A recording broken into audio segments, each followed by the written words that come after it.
Dando, gente. Bem, pessoal, boa tarde de novo. Obrigada a todo mundo aparecendo. A gente vai fazer, então, a segunda rodada, né, do ano das nossas atividades. A gente teve um hiato aí.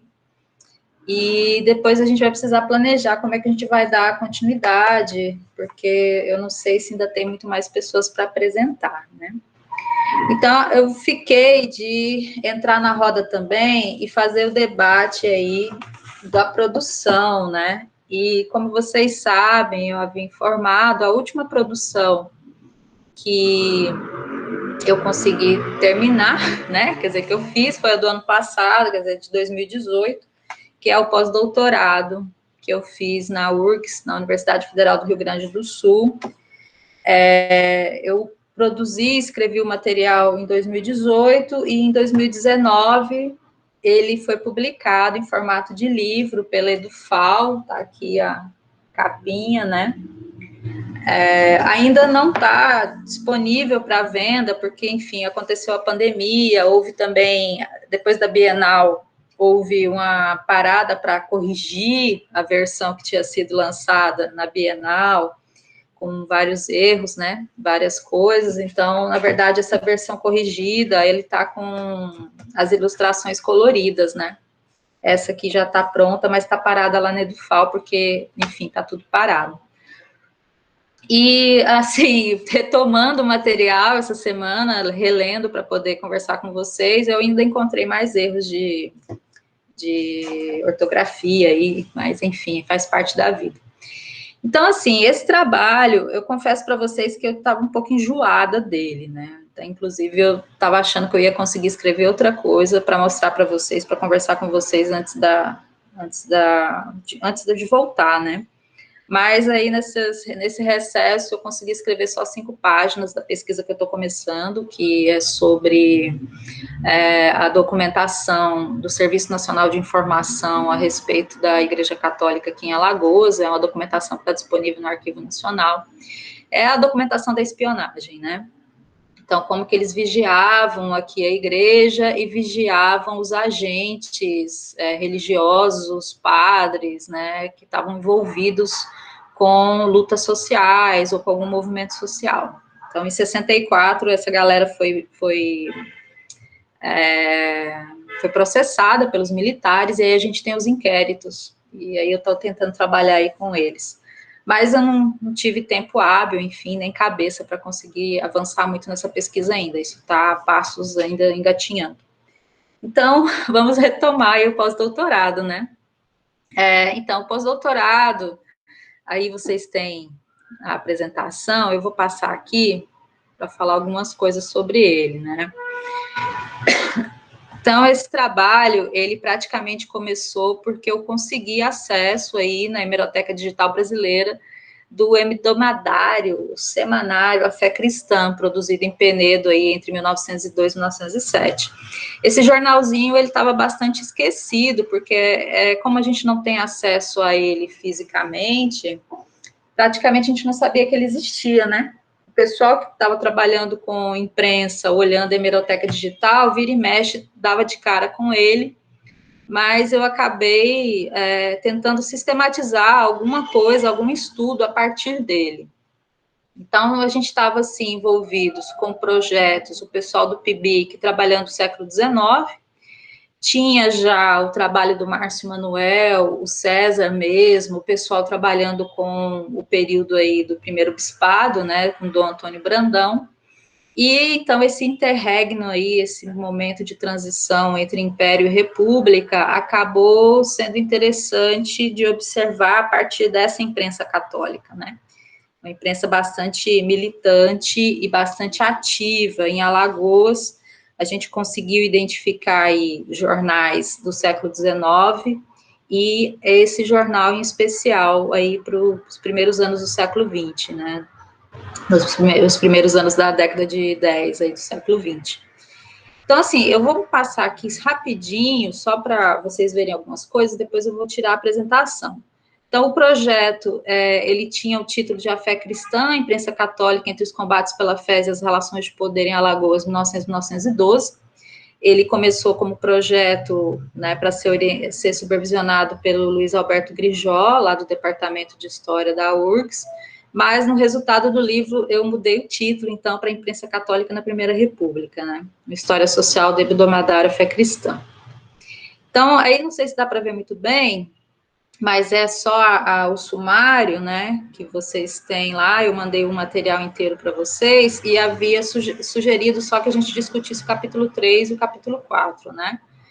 Porque é o seguinte, quando eu fiz o projeto, na verdade a proposta era escrever 2 artigos. Então, os artigos que eu escrevi primeiro realmente foi o próprio capítulo 3 e o capítulo 4.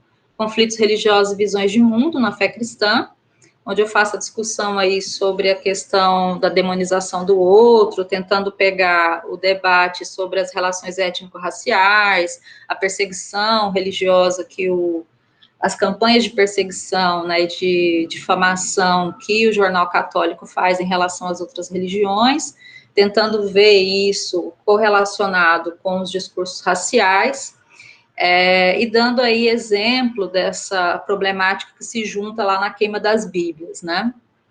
E o capítulo 4, que é um debate mais sobre as perspectivas políticas do catolicismo no período, através da leitura do jornal. Então, eu escrevi, na verdade, esses 2 capítulos primeiro, eu escrevi eles como artigo, mas aí as condições estavam favoráveis, eu percebi que eu estava com material suficiente para conseguir escrever mais, então eu consegui escrever os 2 capítulos primeiros do trabalho, né? E aí eu sei que alguns de vocês tiveram esse debate sobre esse material comigo antes, o pessoal que fez comigo a disciplina na pós, alguns que eu passei o resultado com antecipação também, né, circulou o material antes de ser publicado, mas eu não sei, se alguém for pegar o livro para ler do começo ao fim, e aí eu fui fazer esse exercício aí ontem, e aí a gente vai percebendo muito da construção, né. A impressão que eu tenho, aí eu já estou fazendo uma crítica, né, uma autocrítica, é que esses 2 primeiros capítulos, eles estão muito mais narrativos, tentando criar aí contexto, né, enquanto que os 2 últimos capítulos, realmente, eles tentam fazer uma análise mais de conteúdo, né, uma análise mais temática dos temas que são debatidos. No final, eu até acho que o resultado ele não é tão ruim, quanto eu, no primeiro momento, fico achando, né? Fico pensando sempre que poderia ser 1000 vezes melhor. Mas ajuda a dar, talvez, esse panorama das mudanças que estão ocorrendo com aquilo que a gente talvez possa observar de mais interessante. E aí vai ser bom se vocês puderem me fazer questões para eu ver se, de fato, aquilo que eu estava pensando interessa, né? Ou traz aí alguma informação de interesse. Então, aí é o jornal, só para visualizar, né? Ele era um jornalzinho pequeno, de 4 páginas, né? De 4 folhas, aquele formato almaço, né? Que abre assim e fecha. Ele só tinha essas ilustraçõezinhas na página das propagandas aí no final, e só a fé cristã bem grande aí no começo da primeira folha. Então, sempre a parte do editorial é a parte que é muito importante para a análise que a gente pode fazer da imprensa, porque é ali onde você mais percebe, ou talvez mais diretamente, mais explicitamente, a orientação do jornal. A como o jornal ele se identifica politicamente, ideologicamente, né, quer dizer, o seu programa. Então, eu procurei identificar bem, fazer uma análise mais rigorosa desses editoriais e tentar formar com isso uma percepção do todo, né, de como que esse jornal aí, nas 200 e tantas edições que tem disponível lá na Hemeroteca Digital, a gente poderia entender, então, um pouco da sua trajetória, né. Lá no primeiro, na primeira parte, que é a parte que eu não indiquei para vocês, para leitura para hoje, mas quem tiver interesse, dá uma olhada lá. Acabei que, como eu tive esse tempo extra, eu consegui fazer um levantamento um pouco maior dos jornais religiosos, de modo geral, lá na Hemeroteca Digital. Isso aqui, pessoal, com certeza pode ter alguma discrepância, viu? Porque eu procurei fazer um a um, olhando no olho, mas também fazendo uma busca por palavras-chave. Então, tem um trabalho bem grande, assim. Mas eu consegui identificar, eu acho que o grosso. Então, dos jornais católicos, a gente teria 110, né? Ao todo, na coleção, 30,87% de jornais religiosos. Então, assim, a gente que trabalha com história das religiões, a hemeroteca digital, ela acaba sendo, de fato, uma coleção, uma fonte interessantíssima, porque vai pegar aí jornais do século XIX até meados do século XX. Então, você tem um recorte muito bom, temporal, e uma variação regional também bastante interessante, né? Essas identificações que os próprios jornais eles se dão, né? Eles se identificam como católicos, ou espíritas, ou maçons, ou evangélicos, né? Então, aí, lá no material, no livro, eu tentei criar aí algumas tabelas, algumas identificações para poder ajudar a visualizar essa documentação. Que nem aí nesse mapinha da imprensa católica no Brasil, a gente percebe a concentração de produção dessa imprensa católica em Minas, no Rio de Janeiro, né, na região sudeste, e em Pernambuco, aqui, próximo da nossa região. Então, é claro que isso aqui só representa os jornais que estão disponíveis na hemeroteca, mas não são todos os jornais da Biblioteca Nacional, porque eles ainda estão num processo longo de digitalização da documentação, né? Então, fisicamente, tem muito mais coisa lá. Aqui para Alagoas, eu identifiquei alguns jornais, a Vanessa, que está aí trabalhando com o Espiritismo, a gente estava discutindo antes, né? Alguns desses jornais a gente encontra lá. E aí, quem quiser depois lá olhar, eu não vou ficar falando sobre isso aqui agora, mas lá no material também eu deixei na parte dos anexos uma listagem do material que a gente encontra para Alagoas, tá?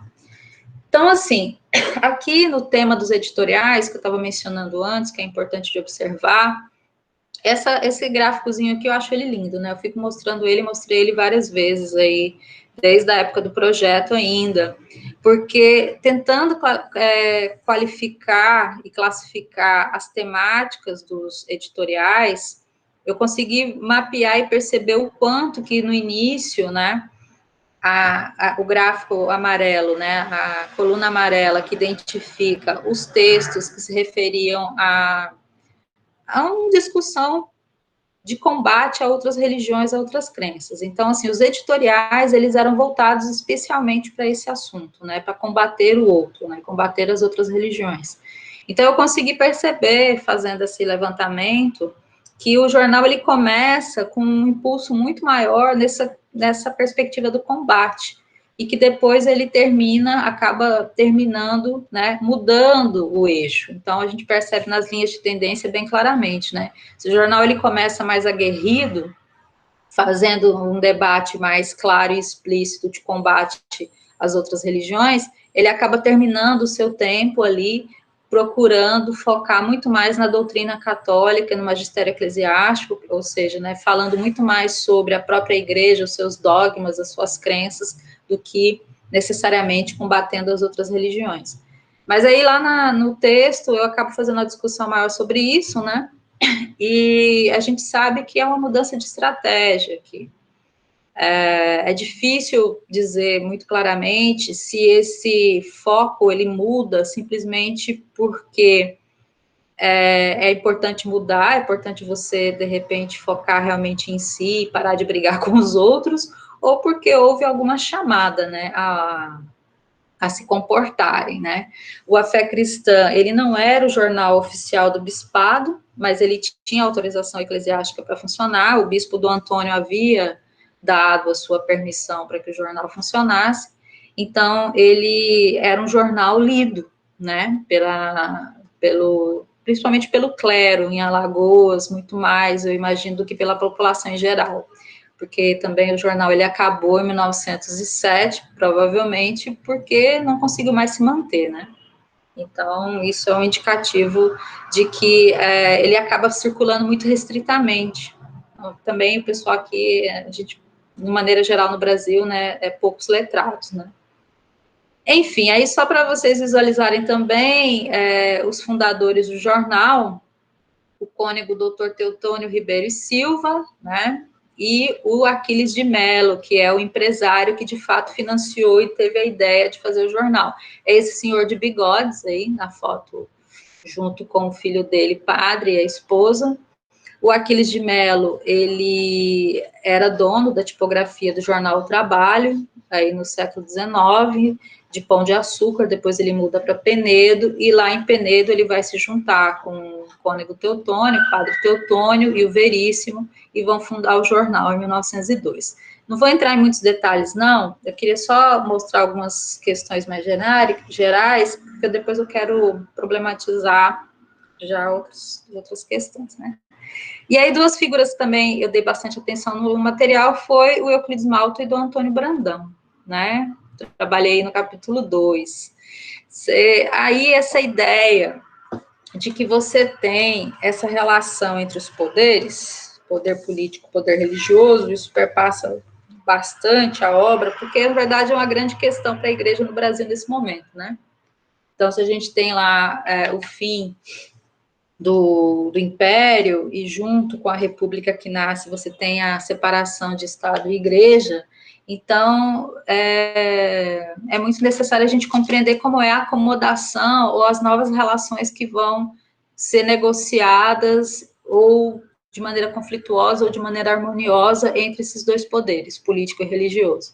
E aí, aqui em Alagoas, a gente tem o caso de uma boa parceria, né, entre o Euclides Malta e do Antônio, que ajudam a centralizar, né, a organização do Estado em termos eclesiásticos, em termos políticos aqui em Maceió. Então, essas duas figuras, elas são importantes para a gente entender um pouquinho as mudanças que estão acontecendo aqui, naquele momento. E aqui, só para... Adoro também mostrar essa imagem, que são capuchinhos, mas esses capuchinhos aqui, eles não são necessariamente os capuchinhos que vieram para Alagoas nesse período, mas eles são outros personagens interessantes aí que perpassam o livro, por conta dos conflitos religiosos que eles fomentam, né, nas atividades que eles estão fazendo de pregação aí durante esse final do século XIX, início do século XX.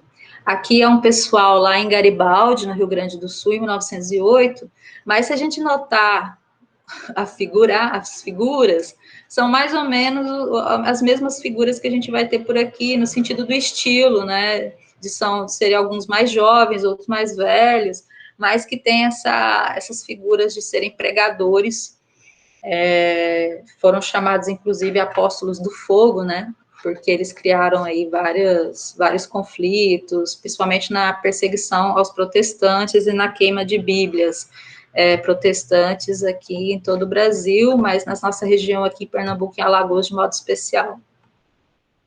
Então, assim, na verdade, eu vou encerrar aqui, porque eu queria falar aqui outras coisitas que tem a ver com agora problemas, né? Problemas.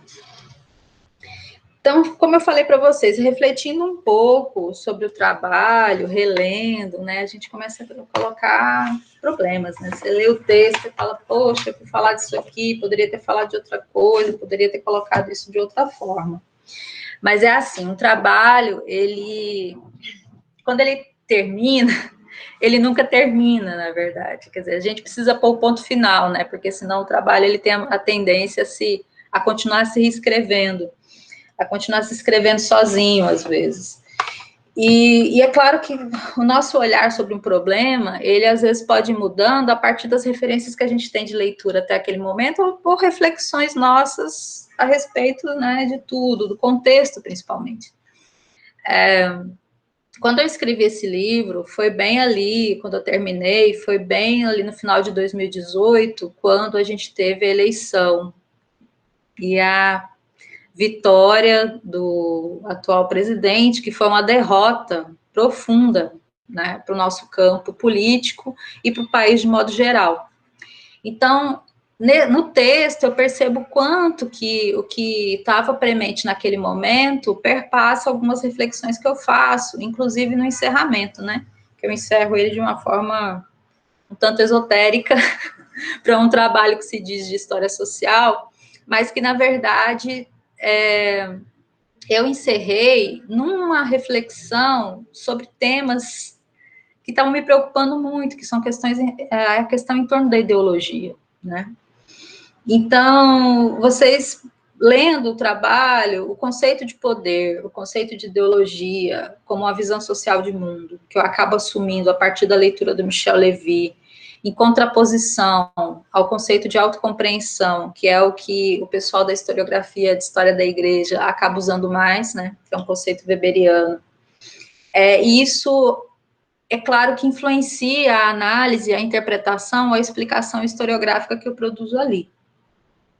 Mas, hoje, por exemplo, pensando um pouco, principalmente depois das leituras que eu tenho feito, estudando o Capital de Marx, há um outro conceito de poder que eu penso que seria talvez muito mais útil, que eu poderia ter utilizado, e que eu acho que tem ali alguma coisa disso, porque afinal de contas eu faço questão de pensar a ideologia por conta dos processos de dominação que estão dados, e a forma como a igreja, ao usar o seu discurso, a sua fala religiosa, a sua autocompreensão de fé, ela ajuda a encobrir, por um lado, as suas intencionalidades que estão vinculadas ao poder terreno, né?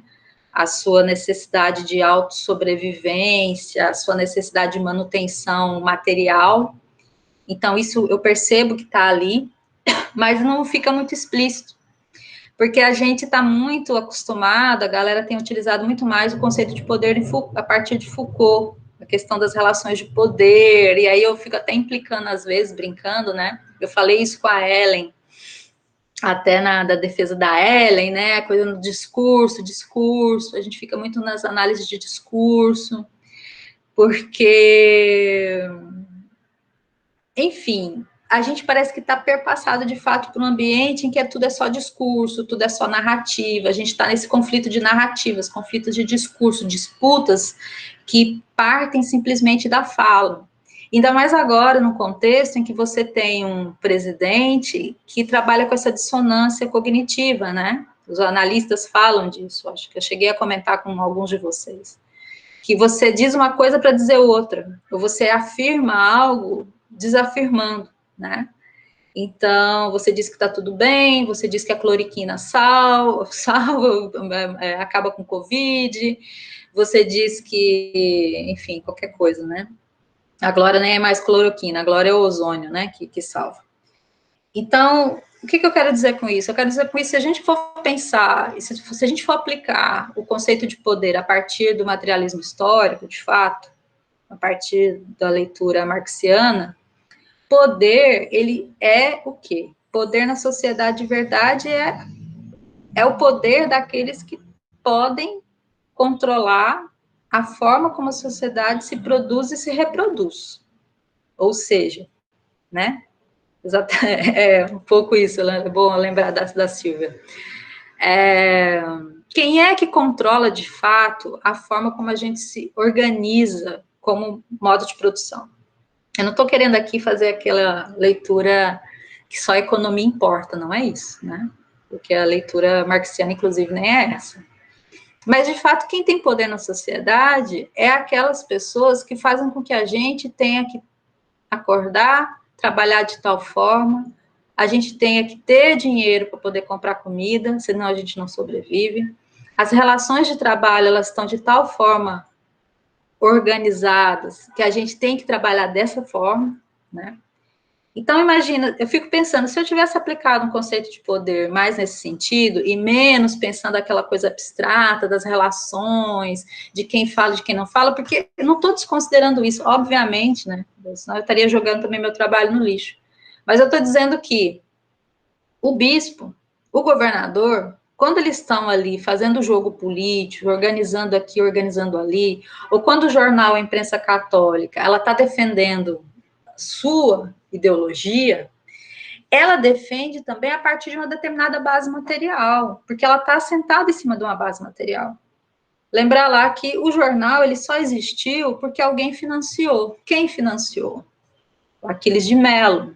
O Aquiles de Melo ele era um dono de terra, até que ele não era da oligarquia de terra necessariamente, né? Ele, vamos dizer assim, ele era um burguês, porque ele fazia preparados medicinais né? E era um político. Mas ele estava, era uma burguesia urbana, assim, mas ele estava vinculado, de uma certa forma, a grupos ligados às oligarquias de terra, porque a gente sabe que aqui em Alagoas, quem você vai ver quem tem, de fato, poder econômico é quem está ligado às oligarquias de terra, né? Os militares também. Mas vejam que você tem grupos, né? Esses grupos de poder, grupos de poder, grupos, vamos dizer, frações de classe, esse é o termo, né? As frações de classe dentro desses grupos detentores de poder político estão necessariamente vinculados aos detentores de poder econômico. E, às vezes, são das mesmas famílias. Isso está no livro, né? Isso eu consegui observar. As mesmas famílias detentoras do poder econômico são aquelas que vão participar e vão organizar o poder político, que vão organizar a vida da sociedade, que vão criar o aparato do Estado e vão construir essa república no início. Eu acho que interessante, talvez, a gente perceber a constituição desses elementos ali naquele início de república. Talvez aí esteja um elemento que eu acho que pode ser aí uma contribuição, né? Que é ver como que essa organização dessa república, ainda no momento de transição, de tensão, de conflito, no meio dessa classe que quer organizar, né, e dominar esse Estado que está colocado ali, a Constituição de 1891, né, ela é também uma Constituição que é construída com bastante disputa, mas é um pessoal que está, pelo menos, o tempo inteiro fazendo o discurso da harmonia. Então, não sei se vocês perceberam lá no texto, né, aquela coisa, está lá no capítulo 4, na política, que é sempre a busca da harmonia entre os poderes, a harmonia entre as raças, a harmonia entre os patrões e os operários, a harmonia entre o trabalho e o capital, né. Então, essa harmonia, ela tem que ser de tal forma que não haja brecha nenhuma aí para os conflitos de classe que realmente estão se dando, os conflitos raciais que estão se dando, né? Lembrar, pessoal, a gente não tem consolidado ali ainda a questão do trabalho livre. Então, veja que eu estou falando aqui são coisas que eu relendo o material, eu gostaria muito de ter falado melhor, de ter falado mais, ou de ter colocado. Então, vejam que eu só estou recolocando essas questões por conta do contexto do agora. Isso aqui é muito a função, o ofício do historiador. A gente está nessa... Veja, isso aqui não é revisionismo, ou não é naquele sentido hoje, né? Que alguns acham, mas é o processo de reflexão historiográfica que ele é constante, da gente recolocar os problemas, repensar os problemas a partir do contexto presente e ver ali eixos e chaves que ajudam a gente, talvez, a entender um pouquinho melhor e projetar, né, um outro futuro. Porque está dado ali, pelo menos é possível, assim, é lógico, acho que a análise que eu fiz lá do jornal, das intenções, que a gente pode falar assim, intenções, mas de fato ao programa político e religioso que a igreja defende, o problema da demonização, que é algo lá que eu trabalhei mais fortemente lá no capítulo 3, ele me incomodava sempre muito, né? É lógico que por conta das outras pesquisas que eu já trabalhei, questão das religiões afro-brasileiras, a questão do quebra de Xangô, mas mais ainda porque é um ambiente social, é um ambiente que quer se constituir num ambiente, vamos dizer, democracia, falar ali democracia naquele momento é terrível, né? Mas quer se reconstituir como uma república moderna, em que você, de fato, não tem condições de você dizer que a liberdade religiosa existe. É difícil a gente falar de liberdade religiosa hoje, eu sei. Mas ali naquele momento é complicadíssimo, né? A gente percebe o quanto que é violento as relações. E o quanto que elas são violentas ainda hoje, mas aquele momento ali é muito violento. Agora, é interessante perceber como que, então, esses discursos, essas falas vão aparecer no jornal em defesa da violência. como que o discurso de ódio dos católicos em relação aos outros, ele é colocado numa linguagem que, infelizmente, a gente não pode dizer que ela está ultrapassada nos dias de hoje, 100 anos depois. Isso é tenebroso. Eu acho isso tenebroso. Talvez é o que mais incomoda, né? Então, assim, essa modernidade em Alagoas, aí, nesses primeiros anos de República, ela não é uma modernidade moderna, ela é uma modernidade conservadora, né? Esse é um caminho no Brasil ainda, a historiografia brasileira da Primeira República, e mesmo depois do período Vargas, vai estar sempre, né, nessas contradições entre aquilo que se avança como um progresso, mas ele é um progresso retrógrado, né? Ele nunca traz os elementos que são do liberalismo, elementos, de fato, de melhorias gerais de condição da população. Então, não preciso nem falar para vocês, né? A gente está longe aqui, por exemplo, do direito ao voto universal, o direito de participação política das mulheres, ou um direito, de fato, da população negra. A gente está distante anos-luz daqui. Então, é claro que esse período que eu discuti ali, a gente estava muito mais próximo ainda do Império e da escravidão. E eu acho que essa percepção também dessa passagenzinha, essa transição tão tensa, tão contraditória, né? A gente pensa assim, poxa, será que era ali que era o momento de você mudar a chave, mudar de fato, ser uma república radical, né? Muito mais jacobina, aqueles elementos lá, né, da influência da Revolução Francesa, que a Igreja Católica achava terrível e nefanda, que tivessem sido aplicadas ali, inclusive em termos de uma revolução burguesa mesmo. Será que, né, talvez seria outro Brasil hoje? Mas, enfim. Então, assim, eu queria só chamar a atenção para essas questões, acho que eu já vou deixar aí para vocês perguntarem, porque senão eu vou ficar babuzeando aqui de maneira meio aleatória, porque, como eu falei, né, isso, né, a gente acaba refletindo, recolocando no texto as coisas que estão nos perturbando hoje. E aí eu não consigo olhar para esse trabalho sem pensar que ele precisaria talvez ser mais radical. Mas aí é que tá, né? O historiador está sempre limitado dentro da sua fonte, dentro da sua teoria, dentro do seu contexto. Eu não posso querer que o passado seja outra coisa do que aquilo que ele foi, porque o que a gente apreende dele, né, são esses indícios, são essas percepções, é aquilo que fica do registro, é aquilo que ficou e chegou até nós, né, é aquilo que a gente seleciona daquilo que ficou até nós. Mas as questões que a gente faz são muito importantes, elas são mais importantes. São as perguntas que a gente faz sobre esse passado, né? Então, eu não sei que perguntas veio aí à cabeça de vocês a partir da leitura que vocês fizeram do material. Ou talvez outras respostas, outras possíveis respostas que vocês dariam a partir da leitura que eu fiz do material. Dessa leitura das fontes que estão ali transcritas, das falas, né, dos processos, no sentido de algumas narrativas, algumas descrições que estão colocadas, né, que caracterizam um pouco ali, talvez, no movimento dos sujeitos. Então, seria bacana ouvir vocês aí, o que vocês leram disso, né, o que vocês poderiam ajudar a reescrever esse material, ou reaproveitá-lo, né.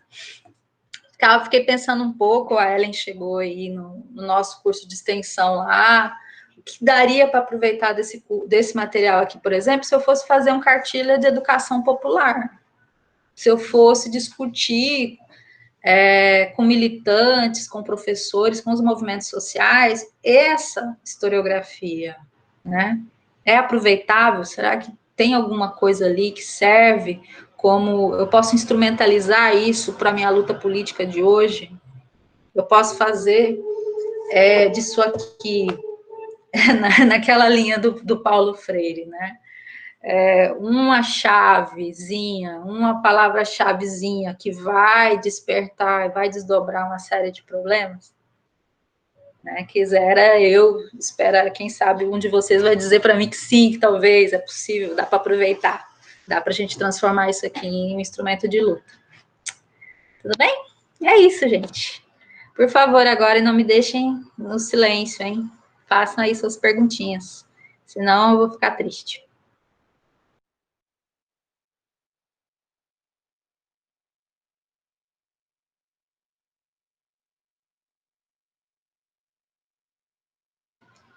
Vamos abrir? Ninguém quer falar? Por favor, não façam isso comigo. Se não conseguiram ler o material, não tem problema. Vai, Cezinha. Posso sempre contar com Cezinha. Oi, professora. Boa tarde, pessoal. Boa noite já, né? Boa tarde ainda. Então, assim, professora, eu concordo, assim, com muita coisa que a senhora falou, entendeu? E, assim, no, relacionado ao texto em si, eu sou meio suspeito para falar sobre ele, né? Porque, tipo, quando eu tive a oportunidade de ler ele, eu já tinha terminado a minha dissertação, né? Então, tipo, ao mesmo tempo, eu fiquei muito feliz por perceber que algumas das sugestões, né, das suspeitas que eu tive durante das impressões que eu tive durante a escrita da minha dissertação, outra pessoa também conseguiu ter, né? Algumas outras coisas que a senhora abordou, é, eu fiquei pensando porque eu não tinha também abordado, né, na dissertação, mas são, assim, a gente sabe, né, que o trabalho de historiador, cada um analisa o determinado objeto e contexto, né, com um olhar diferente. Então assim, com relação aos capítulos que ficou proposto para hoje, eu tenho algumas, na verdade, algumas perguntas para se que surgiram, né, ao longo da leitura. Mas especificamente quando a senhora menciona os protestantes. Entendeu?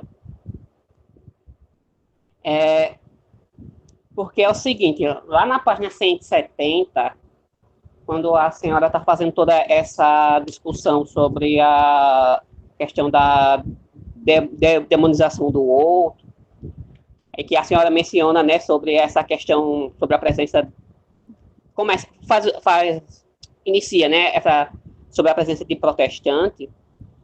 Quando a senhora, apesar de ter lido já algumas matérias de jornais, e eu sei que eles utilizam esse termo, mas quando a senhora menciona aqui luterano, a senhora está, no caso, se referindo ao que exatamente? Como no sentido pejorativo, que ele está agrobando todos os protestantes como filhos de Lutero, né, como descendentes de Lutero, ou no caso a fé, no caso a doutrina luterana propriamente dita, no caso a igreja luterana, porque assim dentro da historiografia original do protestantismo eu fiquei meio assim, incômodo, né, porque assim a gente sabe que se o Jato souber depois ele pode até me corrigir, né, mas assim até a informação que eu tenho a igreja luterana ela não teve nenhuma preocupação missionária,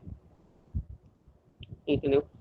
É por isso assim que os historiadores, né, para classificar ela como protecionismo de imigração, né, que elas só estavam preocupadas realmente em manter lá, usar a religião como um elo cultural. Inclusive, toda a liturgia delas permanecia em alemão ainda. Então, assim, até um determinado momento, eu não tenho nenhuma informação nesse exato momento aqui, né, da virada do século XIX para o século XX, elas não tinham nenhum tipo de preocupação missionária. Agora, aí por isso, né, que eu penso, porque eu estou partindo de uma tese, de uma dissertação que eu vi da faculdade, eu acho que foi na faculdade, ou foi da Paraíba, ou foi na faculdade do Ceará, que o rapaz ele utiliza no título dele um termo pejorativo, né, que os padres católicos utilizavam, relacionado assim aos filhos de Lutero e os filhos de Calvino.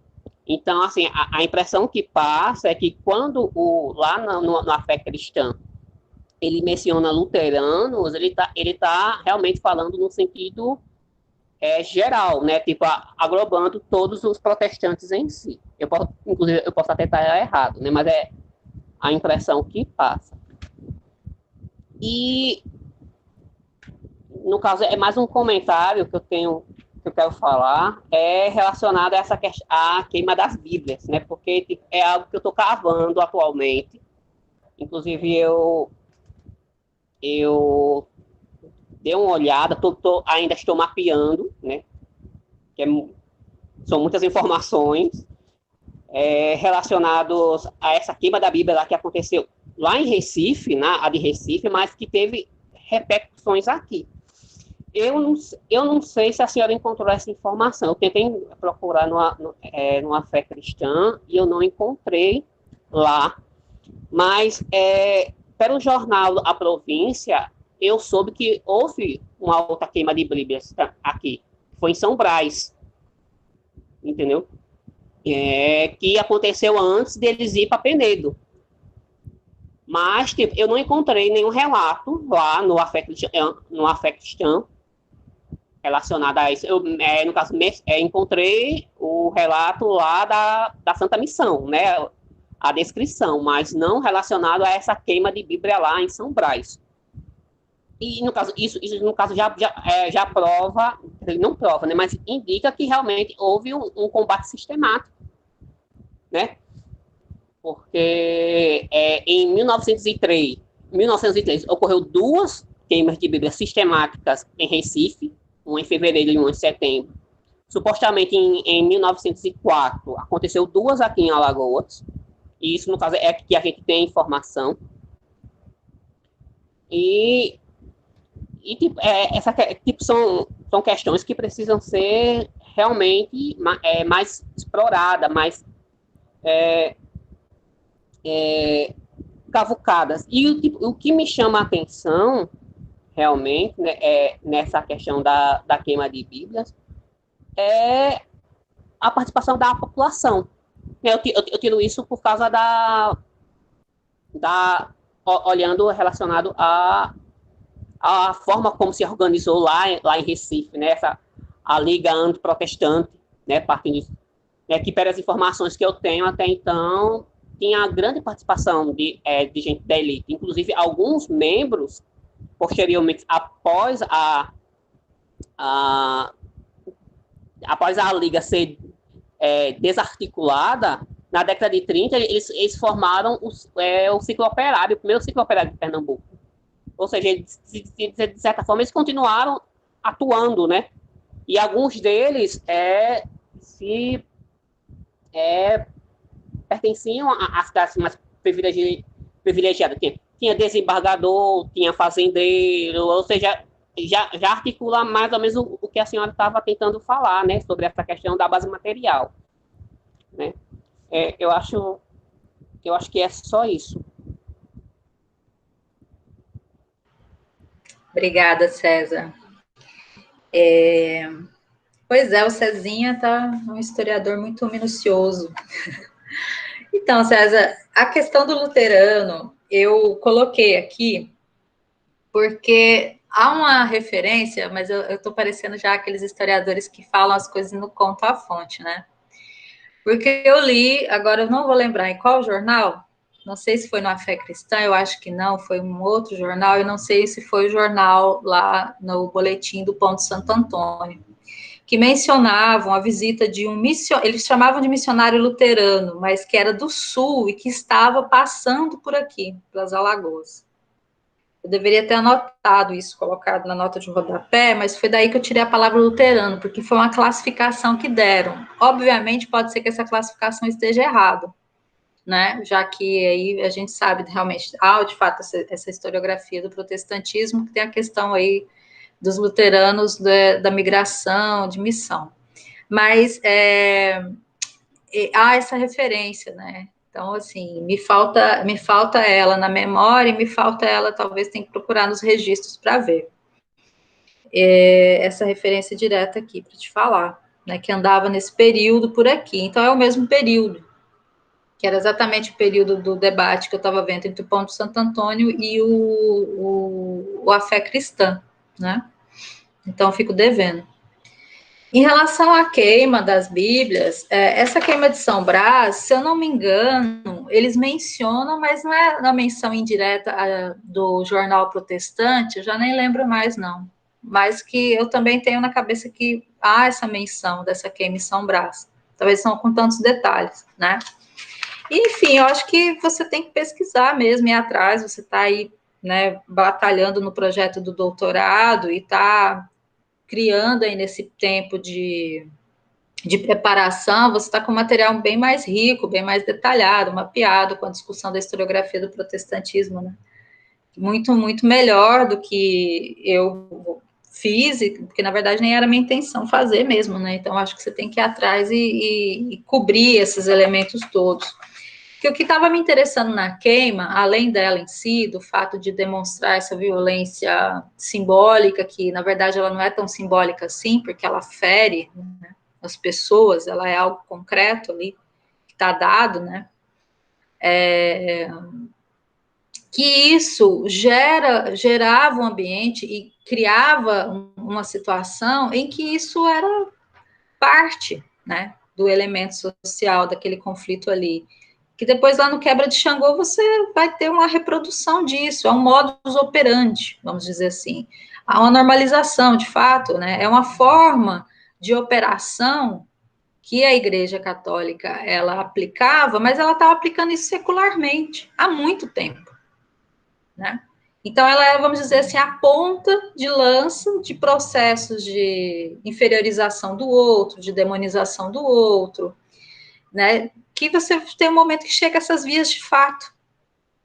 Então, isso é instrumentalizado, de uma certa forma, pelos grupos de poder, pelos grupos de elite que estão ali. Obviamente, isso gera um certo controle das massas, porque se você pode instigar a população a ter um comportamento violento em relação às crenças, a igreja já não vai achar bonito isso se for em relação aos direitos trabalhistas, por exemplo, aos direitos de greve, a qualquer outro direito de ruptura com a ordem estabelecida. Aquilo ali não, você está defendendo a fé, está defendendo a igreja, está defendendo a Bíblia, está defendendo os direitos, beleza, né? Mas, vamos dizer assim, que não passe disso, não é mesmo? Então, me interessava mais nesse sentido. Agora, eu acho assim, isso que você falou aí da relação do grupo, que era da Liga Protestante, se transformar depois no ciclo operário, ou fazer aí um vínculo, isso é interessantíssimo. Porque você está formando um laicato, né? Organizado, inclusive a igreja está bem preocupada em se mobilizar e mobilizar os trabalhadores, né? Quer dizer, em tirar deles qualquer possibilidade aí de se envolver com os comunistas, né? Então, é interessante esse vínculo aí que você identificou. Acho que aí você poderia ir atrás aí e trazer para a gente essas novidades interessantes. Tá aqui na fila a Vanessa para falar, né, Nessa? É tu? Depois é o Jadson. Isso, pode falar. Então, primeiro que eu acho que a gente lê procurando as coisas que tenham a ver com a pesquisa da gente, né? Eu acho que, não sei se todo mundo faz isso, mas eu estava lendo ali, vendo os detalhezinhos quando você tocava no espiritismo e tal. Então, primeiro é que outra coisa que eu faço sempre é ler o trabalho dos outros, percebendo como é que a pessoa usa a fonte. E assim, eu acho que a Lília faz uma coisa parecida com o que você faz e que eu me esforço para fazer, mas eu não consigo, que é esse negócio de usar tanto a citação inteira dela, como usar ela dentro do corpo do texto e fica uma coisa fluida. E assim, eu tento fazer isso e eu não consigo. Eu acho que fica uma leitura muito mais tranquila de fazer, muito mais gostosa mesmo de fazer. E é um esforço que não é suficiente o meu ainda, porque eu não consigo. Mas aí, voltando pegando essa questão do texto mesmo, essa hierarquização do que o catolicismo condena, do que a fé cristã condena, porque o espiritismo, ele acaba sendo atacado menos do que outras religiões, e quando ele é atacado, existe uma tentativa de mostrar analogia, né, de que o espiritismo, ele se parece com a religião afro, ele tem aspectos da religião afro, meio que para tentar afastar, eu acredito que para tentar afastar esses católicos do espiritismo, né, da curiosidade do espiritismo. Fique longe, porque, olha, o espiritismo não é isso que estão dizendo, ele é muito parecido com aquilo ali que você não pode ir. Então, ele condena todo mundo, mas ele condena hierarquicamente, e ele tenta colocar o espiritismo nesse balaio da crítica que ele faz à religião afro, né. E aí, na página 172, você coloca uma nota do jornal que ele diz o seguinte: quem dera que a polícia daqui fizesse o mesmo sobre as prisões que tem lá em Recife.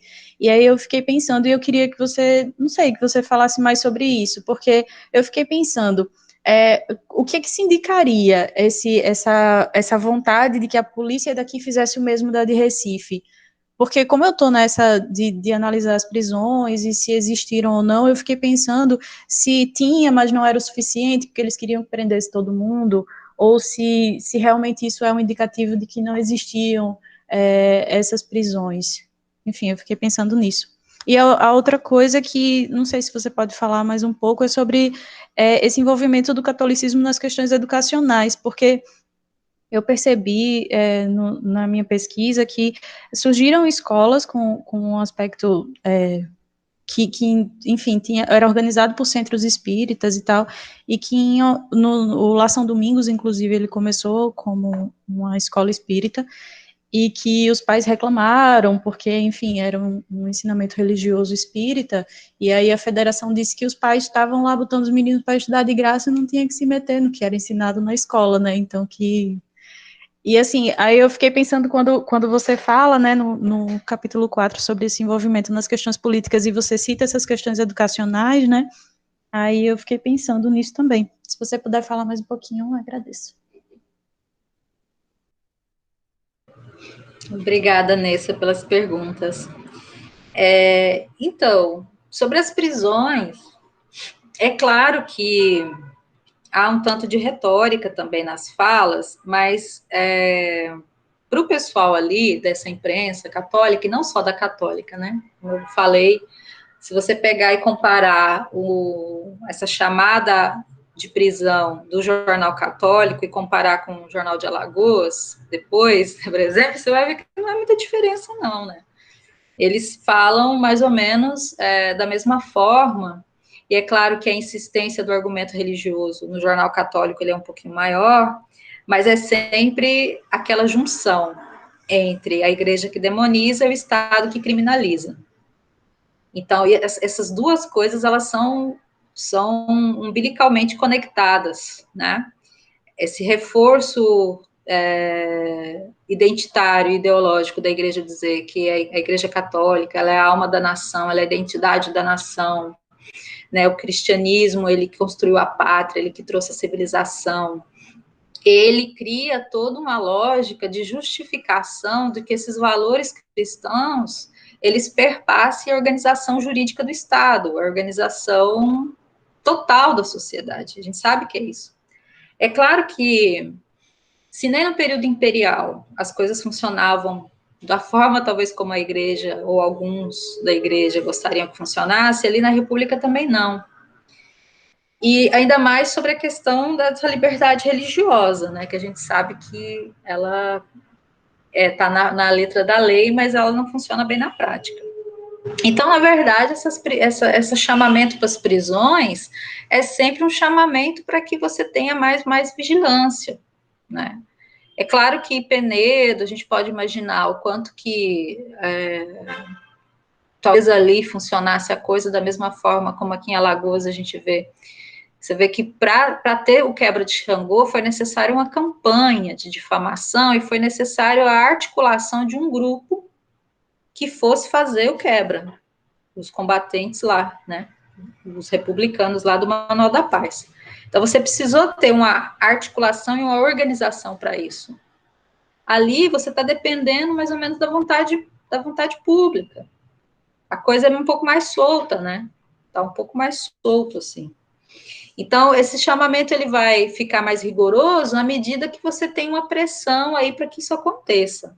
Eu tendo a acreditar, mas acreditar, assim, a considerar a partir do material que eu pude ver, é que Recife, isso estava muito mais organizado e estruturado, tanto que lá você tem os processos, né? Você tem a galera presa, você tem um processo, você tem todo, né, aquele aparato jurídico. E aqui em Alagoas a gente não encontra processo.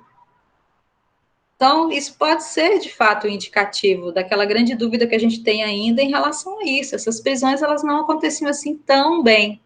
Se elas estavam acontecendo em relação ao curandeirismo, é porque talvez tenha mexido aí com interesses outros. E aí, você que está vendo aí o espiritismo, você consegue ver essas brechas, né? Lembrando lá aquele trabalho da menina lá do Sergipe que eu te mandei, lá ela viu que o cara foi processado porque ele estava ali incomodando um determinado lugar.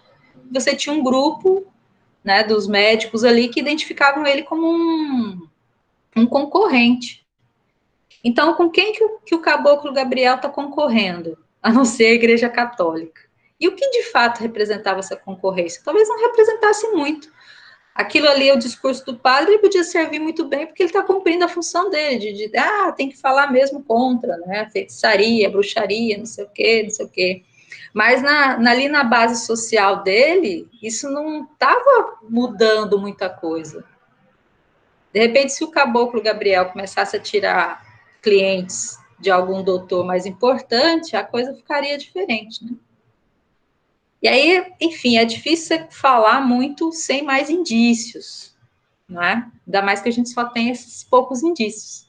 A gente deveria, se a gente tivesse outras fontes falando do caboclo Gabriel, por outras vozes, que não a voz só do padre que está detratando ele, né? A gente talvez pudesse imaginar isso melhor. Aí eu acho que aí a Lilian ajudaria também você a refletir um pouco sobre isso.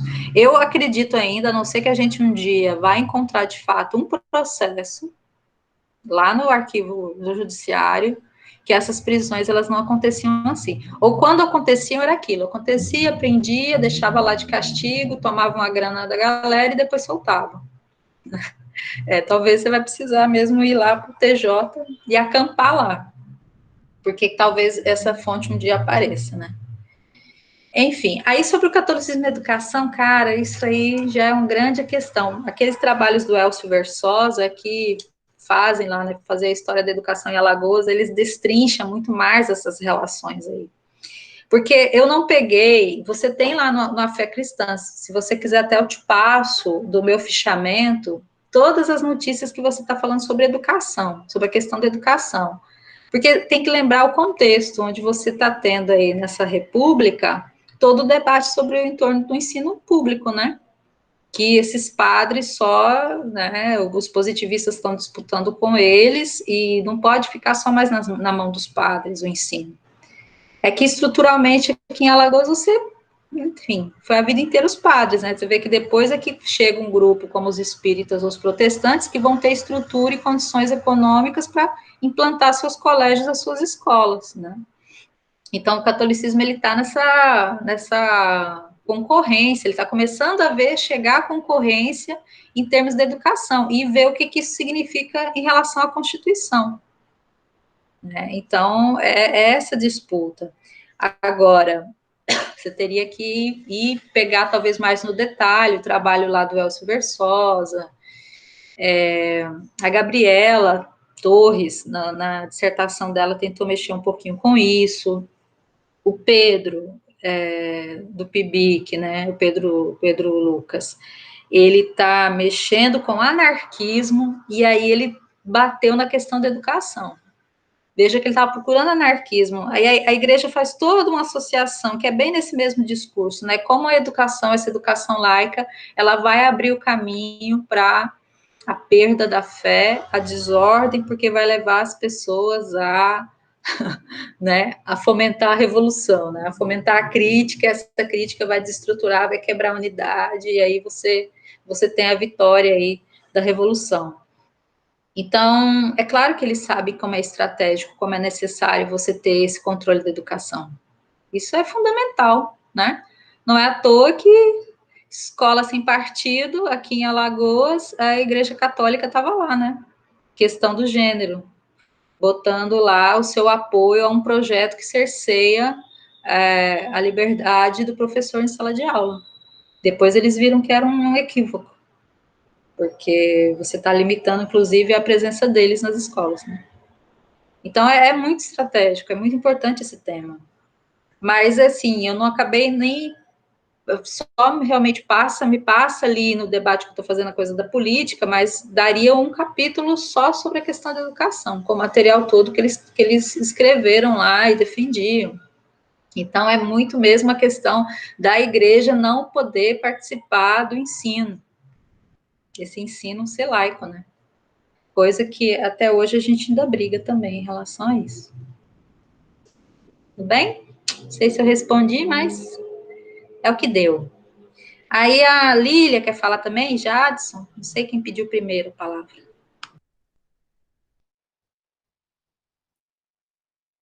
Boa tarde, professora. Boa tarde a todos. Tá, professora, seu áudio. Vocês estão me ouvindo? Tá um pouco baixo. Tá um pouco baixo. Vou aumentar um pouco mais aqui. E agora, melhorou? Melhorou um pouquinho. Tá no máximo agora aqui. Vou pegar um pouco do que o César falou, né? Ele caiu aí, voltou. E eu fiz algumas anotações aqui também.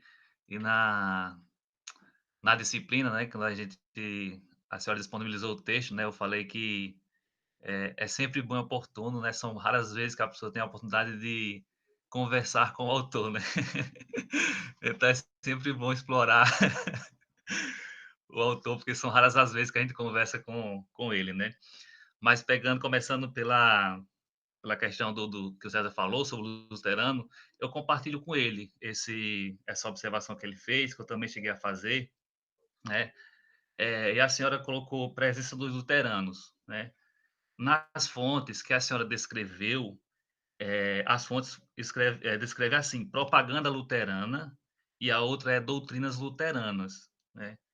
Então, assim, eu compartilhando dessa perspectiva, eu também acredito, que não tenha sido efetivamente um pastor, um missionário, um pregador luterano, né?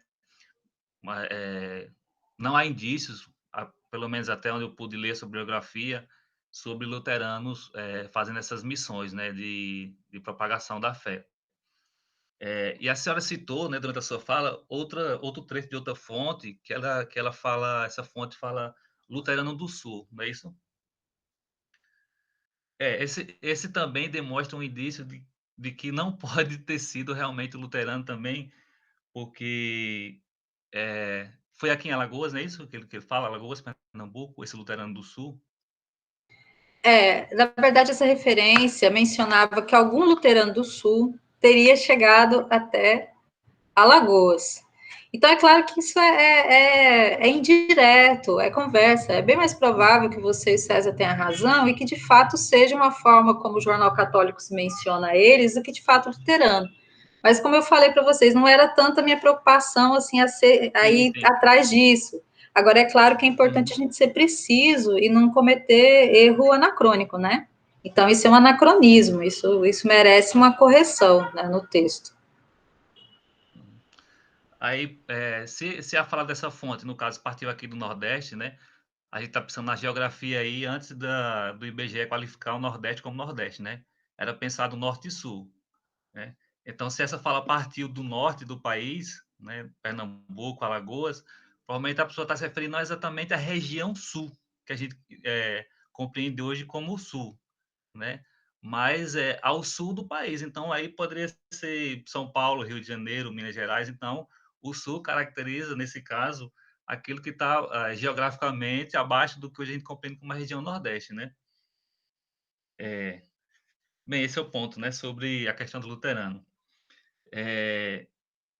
A senhora faz uma observação, né, também sobre a problematização da teoria racial, né? E a senhora descreve também a fonte, que é do padre Sena Freitas, né? Que ele faz um discurso que né, descrito no jornal, né? E aí problematizando também essa questão da teoria racial, né, de que algumas pessoas preferiram distanciar a igreja, né, nesse caso, apontando que ela não estaria fazendo uso das teorias raciais da época, né.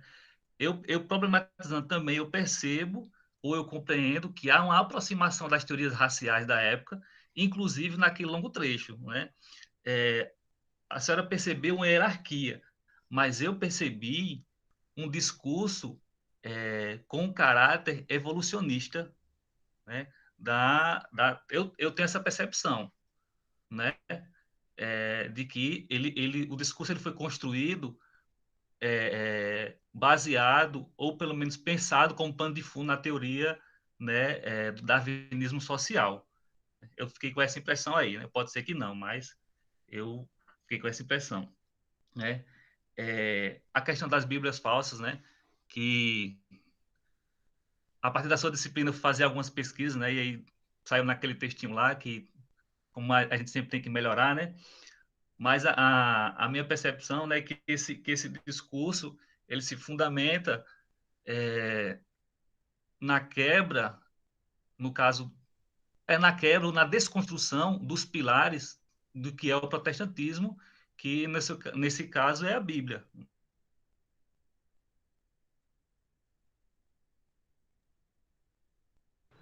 Jadson? Tá aí? Jadson caiu, gente? Jadson? Não sei se ele caiu. Ele travou só para mim aqui. Travou para vocês também? Tá mudo, né? Travou também.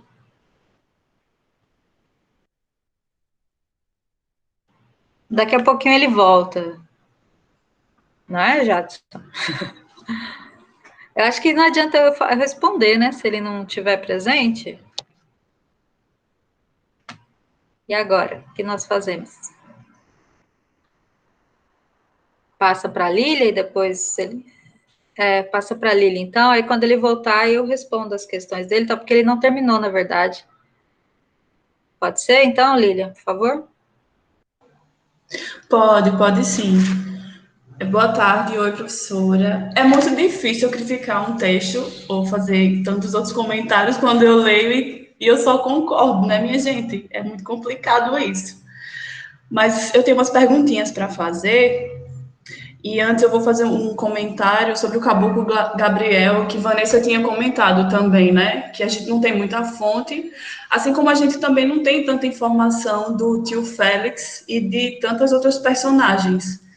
E pode ser que essa informação sirva, né? Que é mais ou menos o caminho que eu estou tentando seguir, que é de... Já havia comentado isso com Vanessa antes, da gente seguir os rastros e montar o quadro, pelo menos, né? Tipo, como o João Reis faz com o Domingos Sodré, por exemplo, que ele pega ali o Domingos Sodré e, a partir do Domingos Sodré, ele não traça só a trajetória dele, mas ele apresenta um panorama social do que está acontecendo naquele contexto, ele tenta descobrir outras personagens, e aí é Ginsburg, é Chalub, é João Reis, para a gente tentar montar esse panorama aí, esse cenário. É como eu tenho feito até agora, porque eu não estou tendo acesso a outras fontes, né? Talvez faça isso mais para frente, mas agora eu não estou tendo acesso a outras fontes para conseguir mais informações sobre o tio Félix, por exemplo. Eu acho que é o caminho que a gente segue do Caboclo Gabriel até conseguir acessar outras fontes, né, professora? E eu não sei se eu daria outra interpretação dos problemas raciais.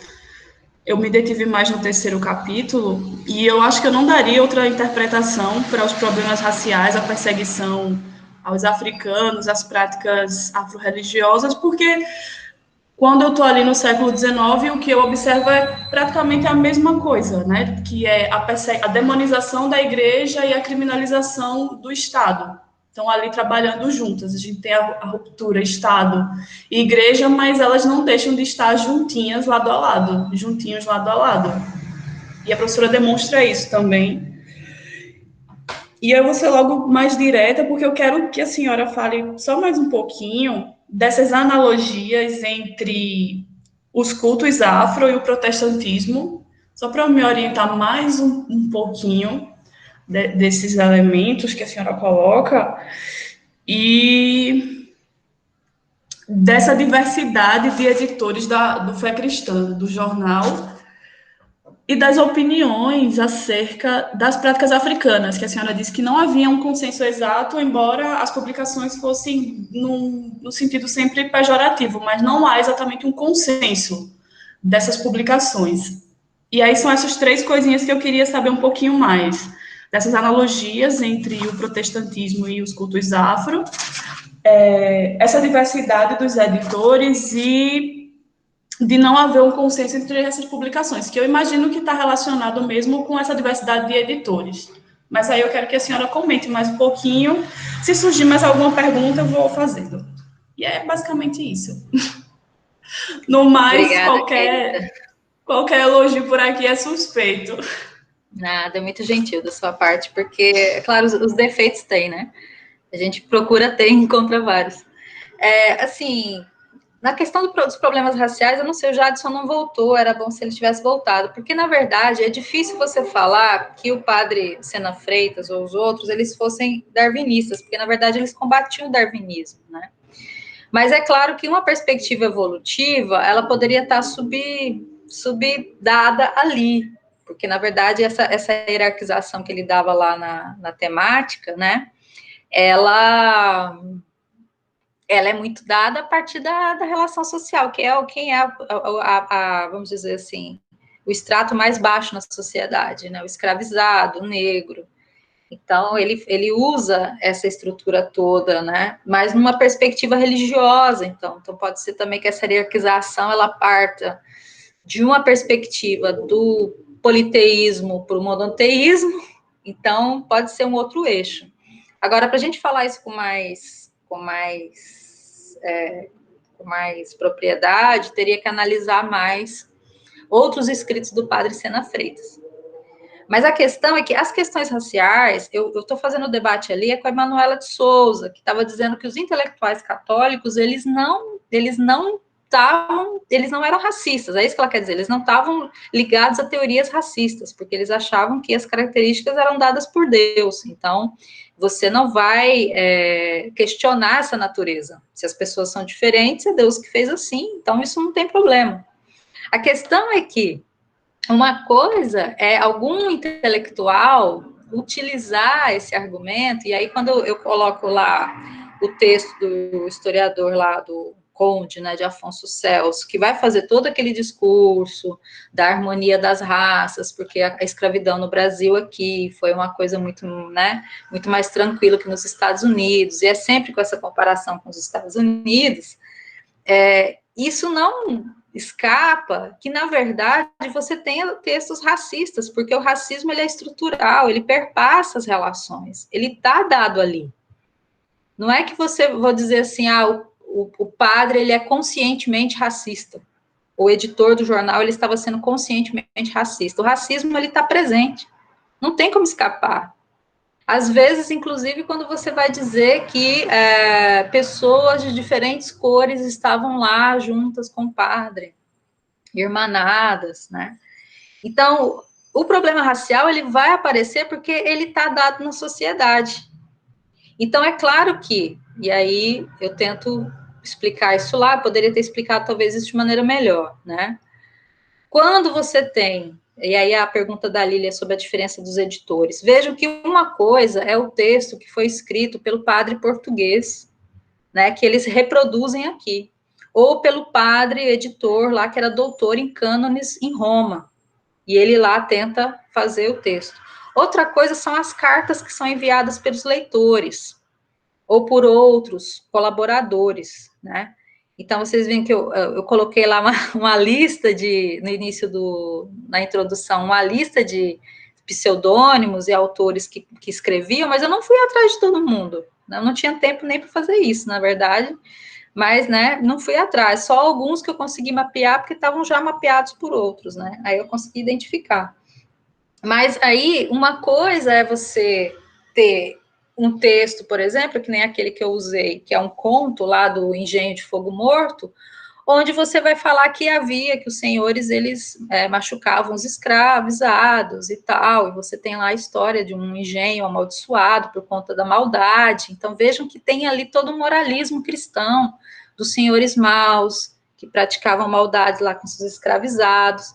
E depois você tem um texto de um historiador famoso que vai falar que a escravidão não poderia ter sido resolvida de maneira mais cordata do que no Brasil, porque aqui o pessoal era cristão, tratavam seus escravos como cristãos. Então, isso é uma contradição, obviamente, né? E é a contradição que perpassa as relações raciais no Brasil. Então, o fetichista, ele é um mal negro, e o escravo, sim, mas aí a gente está ainda longe do Gilberto Freire, né? Muito longe do Gilberto Freire. O escravo que pratica a sua religião é um fetichista, né, eles vão usar termos horríveis em relação às pretas, né, as pretas minas, há um escárnio em relação a isso, a religião que é praticada.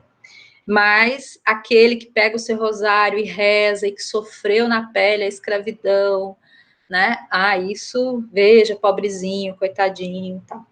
Então, é claro que isso está implícito ali, mas a gente lê isso numa análise de conjunto, né, que é feito. Então, veja aí as inferências, mas é possível deduzir. Eu acho que eu não estou tão longe assim, não, do contexto ali, né. Então, a Lilian estava perguntando assim desse consenso. Por quê? Porque você não tem, isso é a coisa é a contradição, né. Você vai ter um discurso historiográfico que reforça uma perspectiva da harmonia, e isso é essencial para o catolicismo, essa harmonia das classes, como eu falei, a harmonia das raças, etc. Mas você tem, né, outras histórias, outros indícios que dizem o contrário. Então, aí não tem como você ter acordo, né?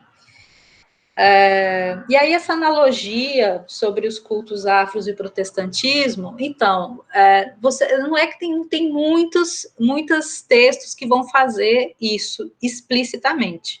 Então, aquele recorte que eu coloquei lá dos vasos quibangueiros, ele é o mais explícito, assim, que eu encontrei.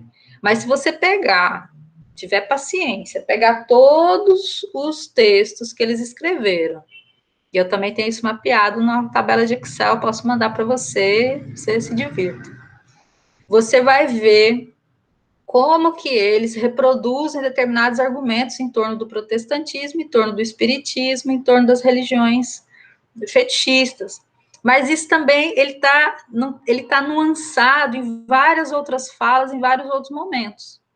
Principalmente em relação a memórias, isso é uma coisa que eu deixei lá no texto aberto. Eu falei, olha, seria interessante se alguém trabalhasse. Você pega as cartas de leitores que estão colocando as suas memórias, porque no tempo do engenho era assim, era assado, ou contos que eles reproduzem de jornais de outros lugares, sabe? Porque fulana vivia assim. Enfim, você tem isso que está muito esparramado dentro do texto. Gente, eu acho que aqui está ficando um pouco escuro, eu vou acender uma luz. Espera aí, só um instante.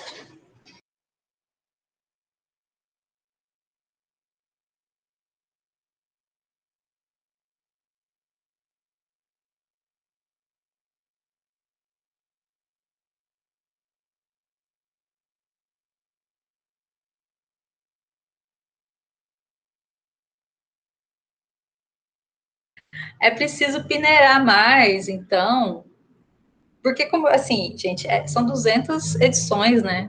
Então, é muita coisa, muito material lá que eu não fiz tudo, né?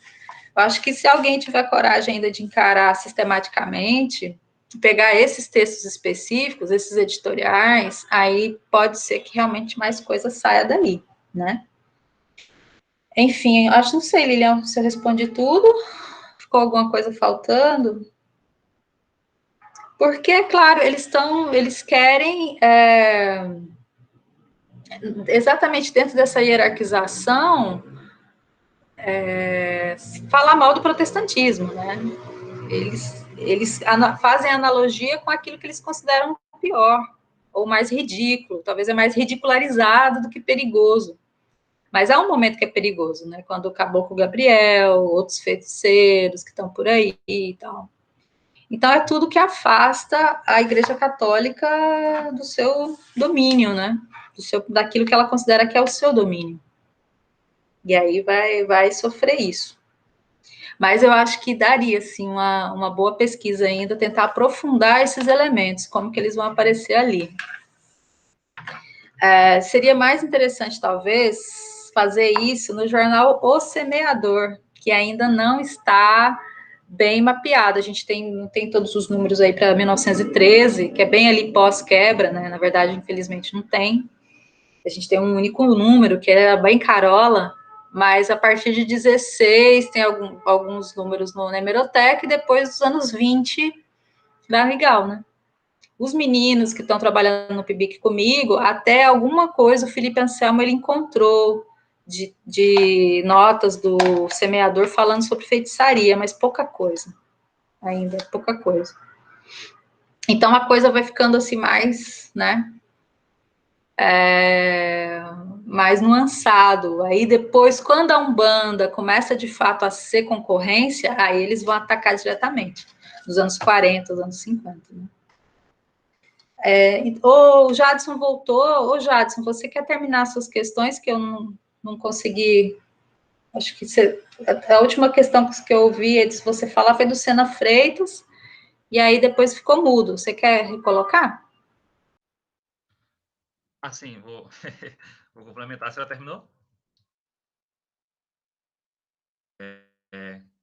Sim, que eu estava falando, né, dessa, dessa questão da hierarquia, da problematização da teoria social, né? A percepção que eu tive a partir da fonte que a senhora transcreveu, né, é que eu tenho a impressão de que há um fundo, né, na sua narrativa de uma teoria social, né, darwinista, né? Então, essa é a impressão que eu fiquei vendo aquela descrição, né? O imaginário, né, da Inquisição, que é como é tema que eu trabalho, então essas fontes reverberam um certo imaginário, né?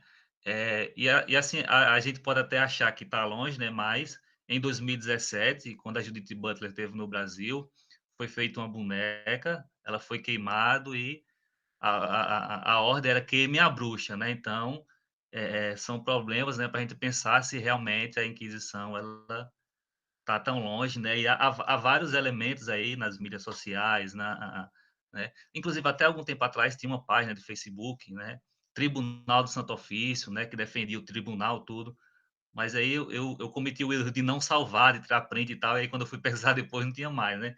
Então, há sites apologéticos, né? Defendendo, né, a misericórdia do tribunal, misericórdia, misericórdia, né? Como o termo, né, de um trecho das fontes que a senhora descreveu, que é piedoso, né? Então, né, a queima das Bíblias foi um ato de piedade, né? Então, esses elementos, eles perpassam, né? E, por fim, né, eu comecei falando lá da disciplina, né? E a gente conversou lá sobre a questão da ideologia, né? Aí, como a senhora começou falando da ideologia, eu queria fazer uma pergunta em relação a isso, né? Porque na sua, né, a senhora descreve bastante o Michel Levy e o Terry Eagleton, né? E o Terry Eagleton tem o Karl Marheine, né, que ele utiliza bastante aí, entrou essa questão aí da ideologia, utopia e tal. Mas assim, deslocando um pouco, mais fazendo uns paralelos, né, como a senhora descreveu, que fez outras leituras e aí parece que alterou algumas percepções sobre isso, né? Então, a minha pergunta era, o que diferencia, né? Como a senhora via a ideologia quando concluiu esse trabalho e como a senhora está vendo a ideologia hoje, né? E o que ele e como eles se distanciaram de Michel Lévy e Terry Eagleton, ou se aproximaram, como que ficou essa relação aí para a senhora? Eita, pergunta boa, Jadson. Obrigada. Então, deixa eu voltar lá no Sena Freitas, porque depois você caiu, até uma pergunta que a Lilian fez, eu emendei um pouco em algo que eu tinha comentado para ela. Porque, na verdade, assim, esses padres, eles são contrários a Darwin, né? Na verdade, são explicitamente contrários ao darwinismo. Mas a leitura que você faz de uma possível percepção evolucionista é talvez porque o padre ele tivesse ali realmente fazendo uma classificação e isso ficasse ali no sub-item dele, né? Mas eu não posso afirmar para você se o Sena Freitas ele era darwinista ou não, porque eu precisaria ler mais coisas sobre ele, né? Esse é o texto só que eu tenho sobre ele, que foi republicado lá. Mas eu acho muito improvável que ele fosse darwinista conscientemente. E talvez ele pudesse usar aí algum substrato de debate, mas eu acho que ali ele está fazendo uma hierarquização mais vinculada a elementos da religião mesmo, assim, de uma coisa da barbárie para a civilização, do politeísmo para o monoteísmo, né? De esses elementos, assim, que seriam os mais, na concepção dele, deturpados, mas a religião mais enganada daquela que para ele é a verdade. Então, estaria mais nessa chave, mas enfim, né? Aí a gente teria que ir atrás aí de outras produções dele para ver. E essa questão do racial, eu já tinha comentado isso para as perguntas da Lilian, eu acho que, de fato, é isso, assim, eu não vou repetir, né, aquilo que eu já tinha falado antes, desculpa, Jadson, você tinha caído, porque esses intelectuais católicos, por mais, talvez, que eles façam um discurso de que você, na verdade, não temos preconceito racial, porque aqui o país ele foi colonizado por portugueses, cristãos, que trataram seus escravos como cristãos, as narrativas que o próprio jornal traz desmentem isso, né? Em todas as formas que a gente pode desconstruir as falas que são dadas ali, mas realmente em um momento ou outro em que eles deixam esse racismo ele ser mais explícito, né? Então, isso, não acho, como a Emanuela estava querendo dizer, que esses intelectuais católicos, eles estavam realmente contrários às ideias do racialismo. Eu acho que você tem discursos diferentes que estão ali naquela mesma fonte, mas o racismo ele está presente na sociedade, e aí essa igreja ela não escapa dele. Apesar deles jogarem a pecha de racistas para os protestantes, né? Exatamente naquela disputa ali com os missionários. Esse imaginário da Inquisição, eu acho que seria um tema interessantíssimo.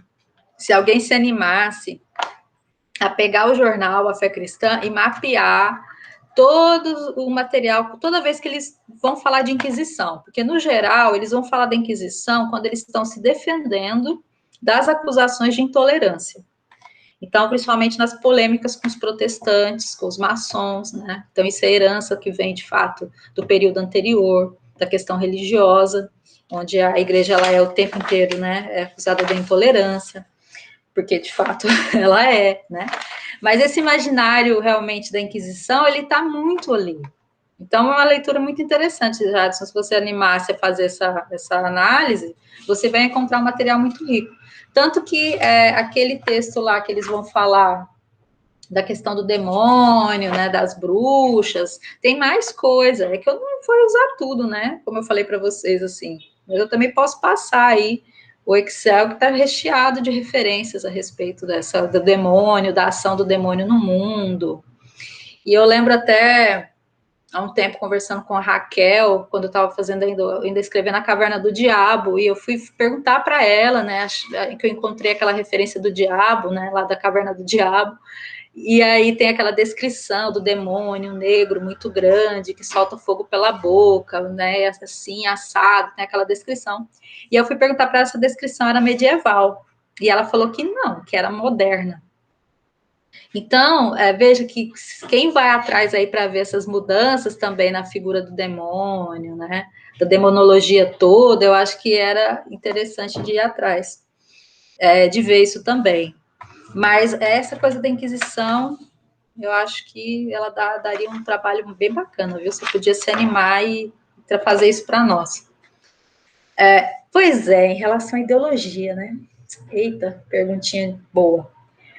Porque assim, o Michel Levy, ele sempre foi para mim uma referência que eu gosto muito de usar, porque ele é aquele cara que escreveu sobre teologia da libertação, que escreveu um textinho que é assim uma referência para a galera que estuda teologia da libertação e SEBS, que é Marxismo e Teologia da Libertação.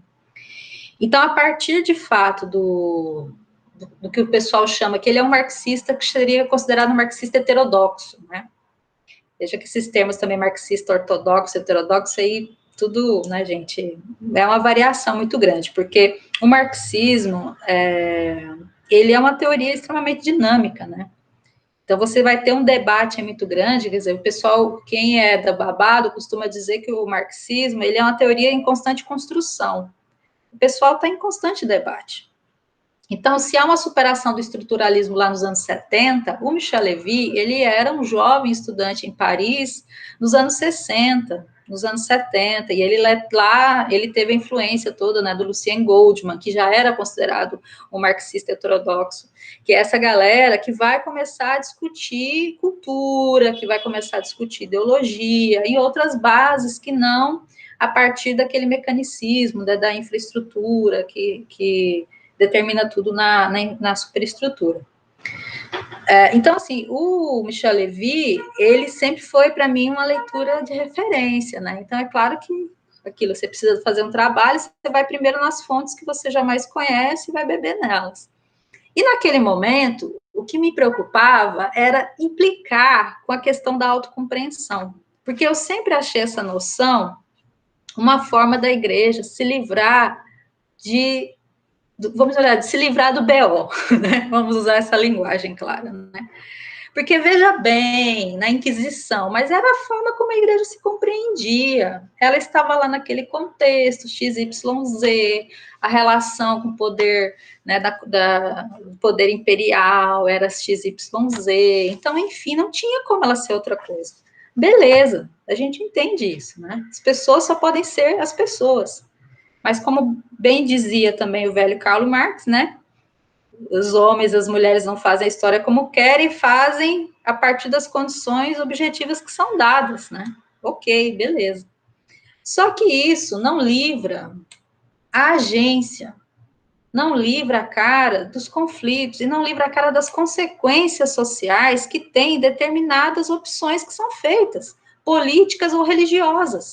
Por que você vai livrar a cara da igreja em relação à Inquisição? Vai dizer, não, porque o argumento não era a igreja que queimava, era o Estado, era o poder secular, não era isso? Né? Quem torturava.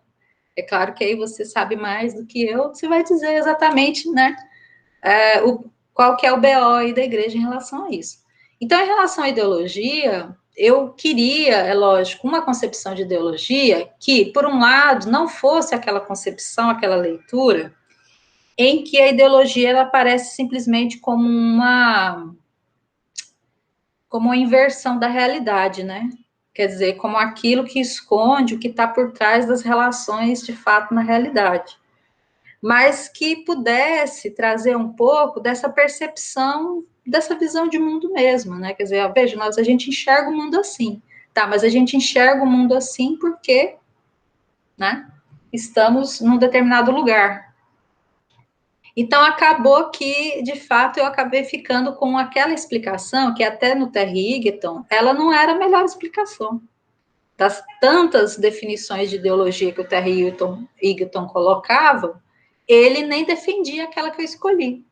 Mas eu escolhi porque ela, de fato, se aproximava mais daquilo que o Michel Levy estava discutindo, que, para mim, me parecia, ia me dar mais jogo para lidar exatamente com esse universo aí das disputas mais discursivas e mais ideológicas nesse âmbito da superestrutura. Por quê? Porque eu deveria, se eu tivesse, após as leituras que eu fiz, né, hoje, assim, dos últimos tempos, e pensado a partir de um conceito de poder, que foi aquele que eu comecei a conversar com vocês, né, que tem poder na sociedade de fato, quem está organizando a produção e reprodução da vida, eu teria talvez olhado para essa ideologia muito mais realmente como uma forma de encobrir, né, as relações sociais. Mas eu deveria ter aprofundado muito mais nesse caso as estruturas de organização econômica do estado de Alagoas naquele momento ali. Eu não teria como escapar isso. Por que estou falando isso? Por exemplo, lá no texto, em algum momento, eu acho que se vocês que leram com tanta atenção, lembram que eu falo sobre patrimônio? Sobre a igreja e patrimônio? Se vira e mexe, eu estou falando disso. Que a galera costuma não falar muito disso. Como que a igreja ela vai se organizando de tal forma, e é claro que a liberdade do fim do padroado permite que ela faça isso, que é começar a juntar teu patrimônio. Veja como, para o Bispado de Alagoas se fundar, eles precisam de grana, eles precisam de dinheiro, eles precisam de uma base material que sustente toda a estrutura do clero. O bispo, ele não vai vir para cá com um saláriozinho qualquer. Ele precisa manter um status, ele precisa manter um certo padrão de vida, que é um outro padrão de vida, que não é o padrão de vida do povo, obviamente, é o padrão de vida da elite. Ele vai ter que andar com o governador, com os senhores de engenho, com os usineiros, né? Ele não vai poder estar vestido de qualquer forma. Veja que você tem toda uma lógica aí. Essa questão da patrimonialização, a galera não mexe assim com peso. Ninguém vai lá nas contas da igreja para ver isso. Ninguém vai lá pegar e ver o quanto que você abre mão de certas coisas para poder garantir a sua sobrevivência material. O que é ideológico nisso? O que é de cristão nisso? O que há de evangélico nisso? Aí a gente vê, você entra em toda uma seara aí que é uma disputa interna da igreja entre os próprios cristãos, da linha de interpretação que você vai ter.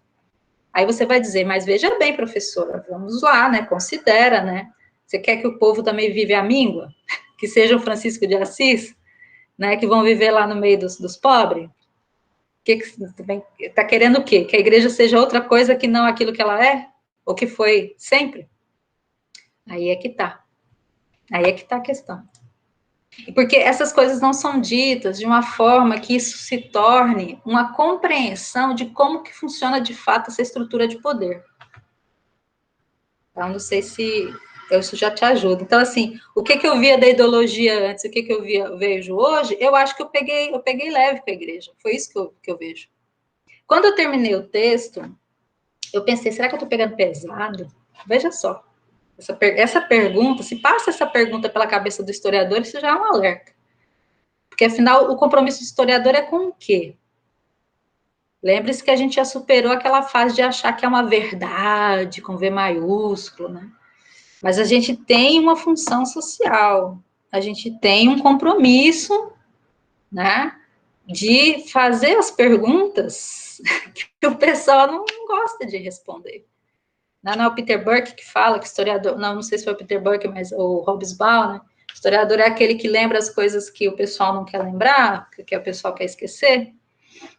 Então, a nossa função é incomodar também nesse sentido. Então, de repente, eu teria pegado mais pesado, Jadson, se eu tivesse feito uma leitura do poder a partir das bases materiais, de fato, quem organiza os processos de produção.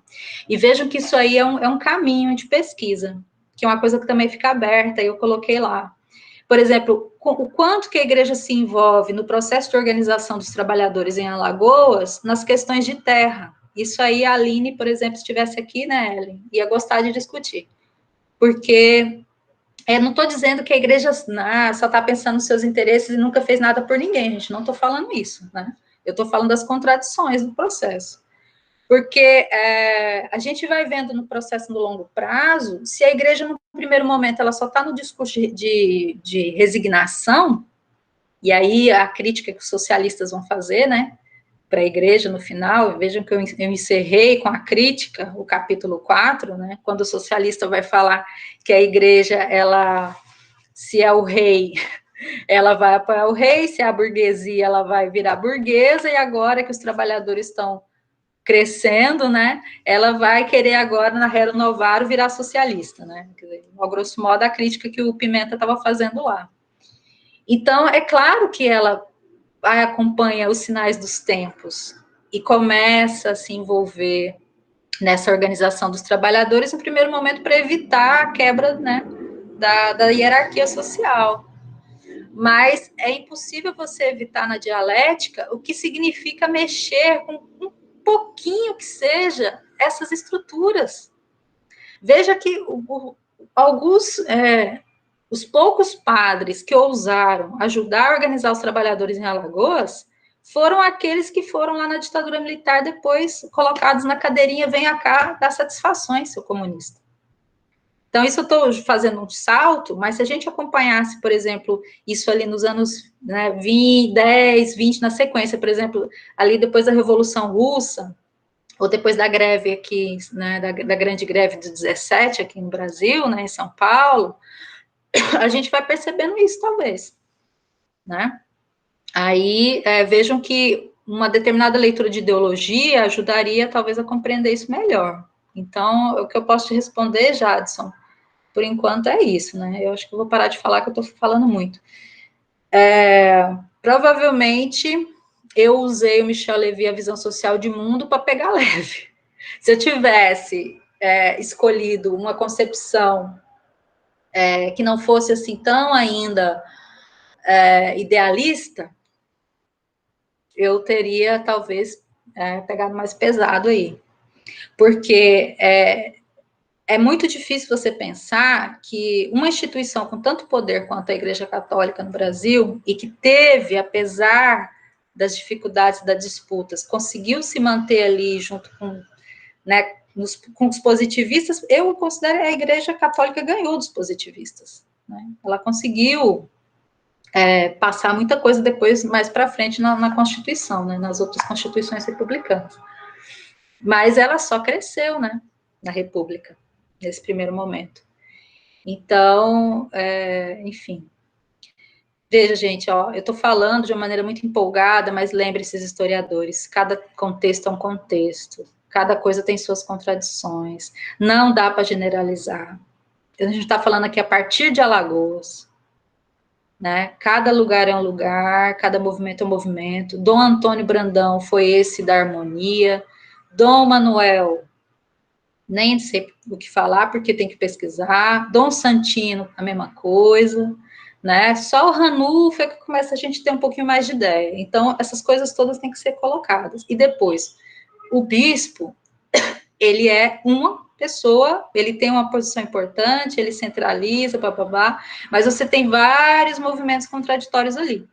Nem Dom Antônio agradou todo mundo, vários padres desobedeceram ele, né?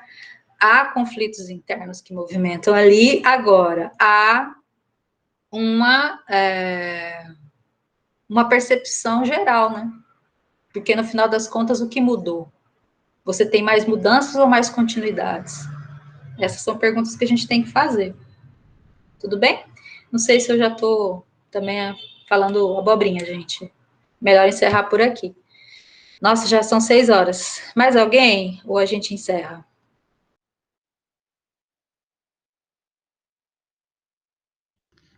Perfeito, perfeito, professora. Obrigado pela resposta. Eu só queria contribuir com uma breve citação relacionado aos escravos que eram maltratados, né?